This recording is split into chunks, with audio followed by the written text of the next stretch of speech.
What's up, guys? Welcome to Promotech. Thanks for tuning in. Today, we're breaking down the changes Samsung buried inside their next foldable.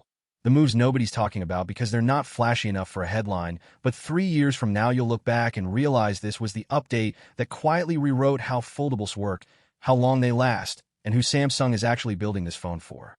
Let's dive right into the video because the deeper I got into this, the more I realized this isn't a spec bump, it's a philosophy shift, and it explains everything Samsung's been doing since the last redesign.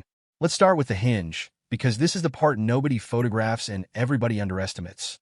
Samsung quietly moved to a dual-rail mechanism that distributes crease stress across a wider surface instead of concentrating it at the fold point, and on paper that sounds like a boring engineering footnote.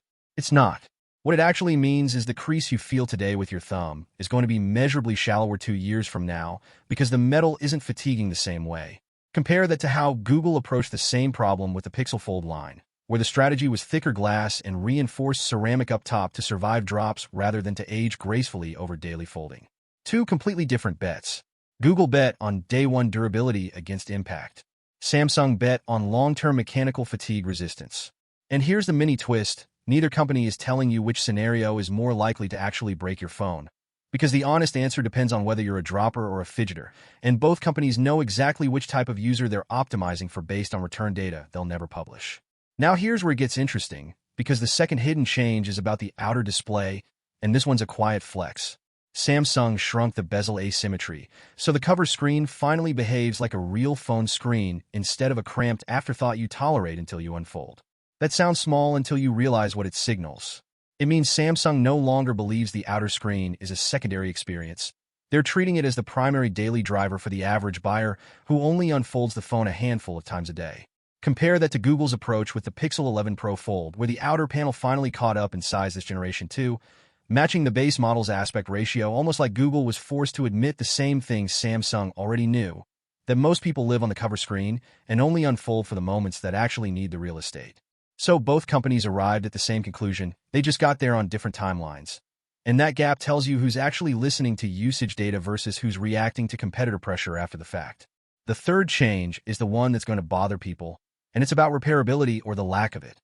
Samsung tightened the internal adhesive process on the battery compartment, which improves dust resistance numbers on paper, but makes third-party battery replacement significantly harder past the 2-year mark.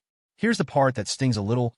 This is happening at the exact same time Samsung is pushing longer software support windows, 7 years of updates on some tiers, which sounds incredible until you do the math and realize the phone is now designed to be more disposable at the hardware level while being kept alive longer at the software level. That's not a coincidence. That's a business model, because a phone that still runs the latest features in year 6 but can't easily get a fresh battery is a phone that quietly nudges you toward buying the next fold instead of repairing the one you have. And when you put that side by side with how Google handles the same trade-off, where the 7-year update promise is paired with parts that are at least serviceable through official channels, you start to see two very different definitions of what long-term support actually means to each company. And that brings me to the fourth thing, which honestly might be the most consequential long-term, and it's about camera sensor sharing across the lineup. Samsung is reportedly pulling the primary sensor down from the flagship tier and using a shared sensor across the Fold and the base model this cycle. The same move Google made with the Pixel 11 Pro Fold this year, when it inherited the base model's primary and ultra-wide instead of getting foldable exclusive glass. On the surface, that reads as a downgrade. But here's the part most reviewers gloss over. Shared sensors mean shared computational pipelines, which means the Fold stops being the neglected little sibling that gets last year's processing tricks. It gets everything the flagship gets, day one, no compromise on the software side, even if the raw hardware spec looks less impressive in a spreadsheet comparison.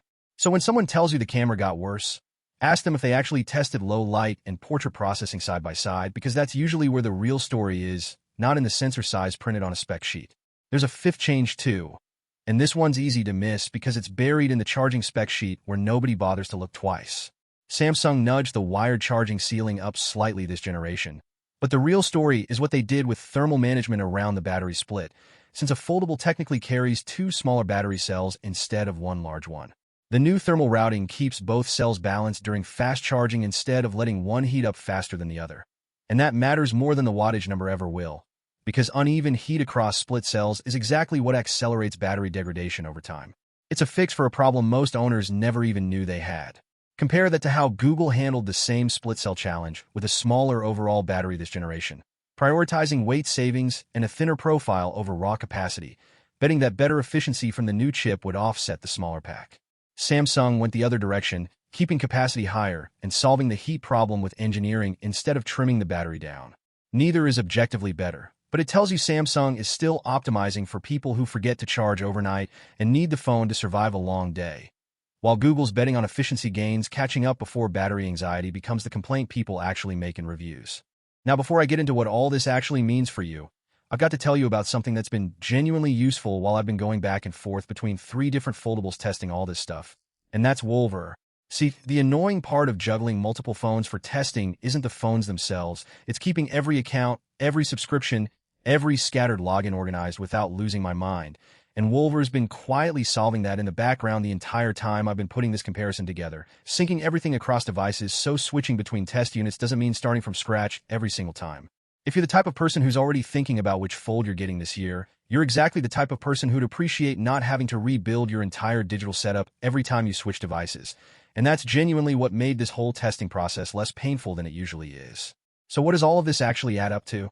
It means Samsung isn't just chasing Google on specs anymore. They're making calculated bets about durability, repairability, and long-term costs that most buyers won't notice until year 2 or 3, and by then the decision's already made and the money's already spent.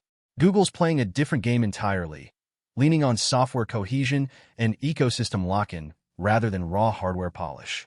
Neither approach is wrong, but they reveal 2 very different assumptions about how long you're supposed to keep this phone and how much control you're supposed to have over it once you own it. And honestly, once you start noticing these quiet, unglamorous decisions, you start reading every future launch differently, because the headline specs were never really the story.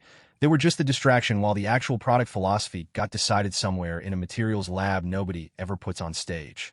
Before we keep going, I want to actually talk to the people watching this right now, because here's a stat that kind of blew my mind when I first saw it. Over 70% of you watching this video right now aren't subscribed, which honestly just means you haven't found the reason yet, and I get it, there's a lot of noise out there. But if you're the kind of person who actually reads spec sheets, who wants to know why a company made a decision instead of just what the decision was, that's exactly the community building here. And hitting subscribe just means you don't miss the next one of these breakdowns when it drops. Because here's the thing I keep coming back to. If Samsung's really betting on mechanical longevity over drop protection, and Google's betting on software ecosystem over repairability, the phone you should actually buy might have nothing to do with which one looks better in a hands-on video, and everything to do with how you personally use and keep a device for years at a time. So which bet are you actually making when you pick your next fold? And does either company's long game actually match how you use your phone day to day? Drop your take in the comments, because I've read through the responses on the last few of these, and some of you catch details I completely missed. Take care, and stay safe. I'll see you in the next one soon. Cheers. Bye-bye.